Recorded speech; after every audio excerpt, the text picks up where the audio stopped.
Kesimpulannya, berarti sholawat itu bukan karangannya Nabi. Nabi terdiam itu nunggu wahyu dari Allah. Berarti Nabi itu tidak beropini. Yang Nabi ucapkan itu dalil. Berarti Islam ini agama dalil, bukan agama hawa nafsu. Semuanya nunggu dari langit. Diam.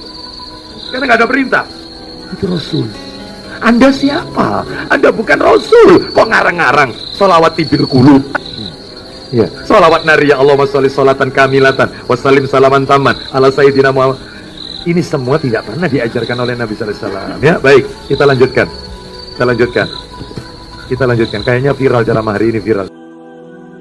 Bapak DRS Muhammad Dilip Saibu ketika sudah menjadi Ustadz Salafi Wahabi, namanya diganti Abu-Abu menjadi Abu Aslam. Pak, hebat jenengan kalau ceramah itu berapi-api. Tapi Pak, api Anda itu kena teman Anda sendiri Pak. Ini loh. Allahumma salli wa sallim wa zid wa barik wa an'im ala habibika al-mustafa wa nabiyyika al-mujtaba nabiyyina wa sayyidina Muhammad. Allahumma salli wa sallim wa zid wa barik wa an'im على نبينا وسيدنا محمد وعلى آله وأصحابه أجمعين صلى الله عليه وعلى آله وأصحابه أجمعين صلوات ربي وسلامه وبركاته على سيدنا ومولانا محمد وعلى آله وأصحابه أجمعين صلوات ربي وسلامه وبركاته عليه وعلى آله وأصحابه ومن تبعهم بإحسان إلى يوم الدين صلوات ربي وسلامه وبركاته عليه وعلى آله وأصحابه أجمعين. Adapun beberapa bentuk sholawat yang tersebar di masyarakat yang bahkan mengalahkan sholawat yang berasal dari Nabi SAW, itu perlu diluruskan. Kita ingin negeri kita bersolawat dengan solawat yang diajarkan Rasul SAW, solawat yang paling baik. المبعوث رحمة للعالمين نبينا محمد وعلى آله وأصحابه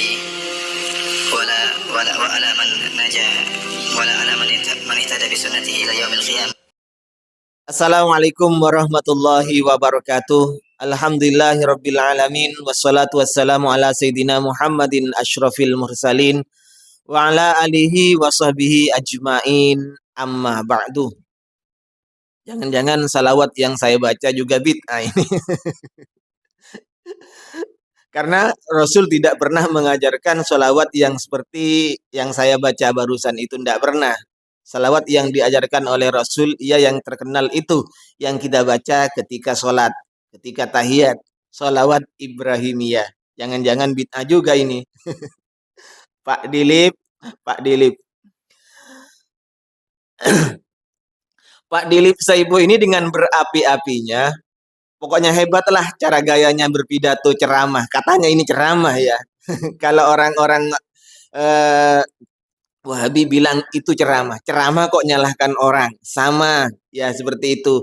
Orang-orang Wahabi sering komentar, coba ceramah. Apa itu yang dimaksud ceramah juga yang sering menyalahkan amalia orang. Sudah begitu hanya berdasarkan asumsi otaknya sendiri.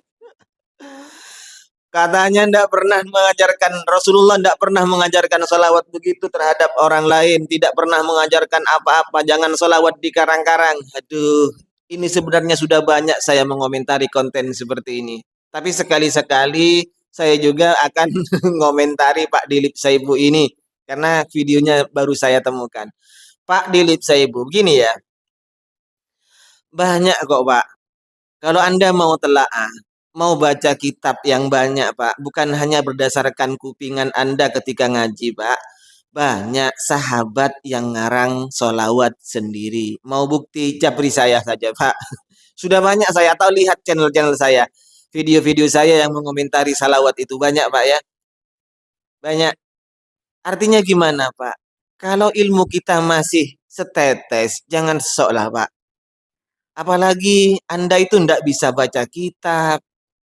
Hanya ilmunya berdasarkan kupingan alias jipeng, sudah berani sekuar-kuar seperti itu Pak. Aduh ya Allah. Dan lagi Ustadz yang dibubarkan barusan pengajiannya itu, Pak Syafiq Risa Basalama, keluar-keluar juga bahwa negeri kita ini akan dibebaskan dari yang namanya solawat hasil karangan sendiri. Solawat negeri kita maunya bersolawat dengan solawat yang diajarkan oleh Rasulullah Shallallahu Alaihi Wasallam. Tapi dirinya sendiri, Pak, membaca solawat ngarang-ngarang sendiri biar kehebat apa? Kelihatan hebat, kelihatan oke terhadap jamaahnya, mungkin dia baca solawat ngarang sendiri. Itu bid'ah juga loh, Pak, kalau seperti itu, Pak. Rasulullah tidak pernah mengajarkan solawat sebagaimana yang dibaca oleh Pak Ustadz Syafiq Risa Basalama. Pak Dokter ini sudah berapa salawat itu yang dibaca. Dan juga Rasulullah tidak pernah mengajarkan solawat yang dibaca oleh Pak Firanda itu. Tidak pernah, Pak Dilip Saibu. Pak Abu Aslam. Jadi kalau mau belajar, kalau mau ngaji, Pak, ngaji yang benar. Telaah, pakai kitab-kitab turos begitu loh, Pak. Biar hanya berdasarkan ngaji kuping, lihat di internet, kemudian lihat Google, baca buku terjemahan sendiri, disimpulkan sendiri. Jangan seperti itu loh, Pak. Ya. Ulama ini sepakat namanya ijma. Kenapa? Karena dalilnya qot'i. Ulama ketika sudah menemukan dalil qot'i, Pak, ini namanya ijma. Tidak mungkin berselisih. Kalau berselisih, itu namanya berdosa yang menyelisihi ijma itu. Contohnya yang di ijma, rukun wudhu itu minimal 4 berdasarkan dalil. Kalau ada orang yang mengatakan rukun wudhu itu 2, itu menyelisihi ijma. Itu namanya bid'ah ya, Pak Dilip Saibu. Jadi ketika dalilnya dalil qot'i, maka ulama pasti sepakat itu namanya ijma. Tetapi ketika dalilnya dalil dhanni, Pak, masih praduga, maka ulama menggali hukum berdasarkan Al-Quran, berdasarkan hadis yang dalilnya masih dhanni, itu masih praduga. Nah, inilah yang disebut dengan istimbat. Setiap ulama ada metodenya yang disebut dengan usul fiqh, Pak. Begitu ya. Jadi istimbat hukum dengan melalui dalil. Tidak ada ulama yang tidak menggunakan dalil Al-Quran ataupun hadis ketika beristimbat hukum. Kenapa kok bisa berbeda hukumnya? Karena memang dalilnya bukan qot'i, tapi dhonni. Begitu Pak Aslam. Makanya ketika terjadi khilafiyah di antara ulama, jangan bersikukuh bahwa yang Anda yakini itu yang benar. Yang dituduhkan selama ini terhadap orang-orang aswaja, orang-orang NU, itu masalah khilafiyah. Tawassul, khilafiyah. Maulid, khilafiyah. Salaman setelah sholat, khilafiyah. Merokok, itu juga khilafiyah, Pak. Musik juga khilafiyah di antara ulama. Kenapa? Dalilnya tidak qot'i. Lihat sampean dari Malikiyah, dari Syafi'iyah, Ahmad bin Hambal, Syafi'iyah. Hukum rokok itu terjadi perbedaan, Pak. Kenapa? Karena memang tidak ada dalil qot'inya. Karena dalil dhanni.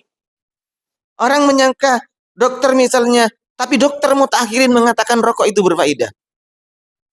Kenapa? Ya dhanni, Pak, bukan qot'i. Silakan cari Al-Qur'annya, hadisnya yang langsung jelas menyatakan rokok itu haram. Tidak ada. Nah, makanya beristimbat hukum terjadi perbedaan ulama. Ada yang mengharamkan, ada yang bilang makruh, ada yang bilang mubah, ada yang bilang tergantung atau kondisional. Sama loh seperti ini, Pak. Minuman ya. Minuman itu maaf saya sebut namanya, contoh satu Kartindeng, Extra Jos misalnya. Itu juga berbahaya loh, Pak. Berbahaya bagi orang yang memang tidak kuat memang badannya, misalnya seperti itu diminum. Itu juga haram. Sama dengan orang yang merokok. Gitu. Nah, makanya terjadi khilaf, terjadi perbedaan ulama. Mau dalil, mau apa? Ya ulama yang mencetuskan hukum itu berdasarkan istimbat dalilnya. Ada ulama itu tidak ada yang mau menyelisihi Nabi, Pak, semuanya, Pak. Pasti semuanya berdasarkan istimbat hukum ya. Makanya kalau terjadi perbedaan ulama, Pak, saya Gimana ya untuk orang-orang Wahabi? Jika terjadi perbedaan ulama, maka jangan merasa, jika berbeda dengan orang lain, jangan merasa punya Anda yang Anda yakini itu dah yang benar. Karena ada konsepnya di dalam Islam, la yungkarul mukhtalaf fi wa innama yungkarul mujma'alih. Yang perlu diingkari adalah sesuatu yang sudah diijma oleh ulama, tetapi perkara yang masih diperselisihkan oleh ulama, kita diam saja, lana a'maluna walakum a'malukum. Tetapi ketika orang-orang Wahabi tetap mempermasalahkan masalah khilafiyah, disitulah ustadz-ustadz aswaja, youtuber-youtuber aswaja terpaksa akan tampil membongkar semua kebohongan-kebohongan dari ustadz-ustadz Wahabi ini. Mohon maaf sebelumnya. Assalamualaikum warahmatullahi wabarakatuh.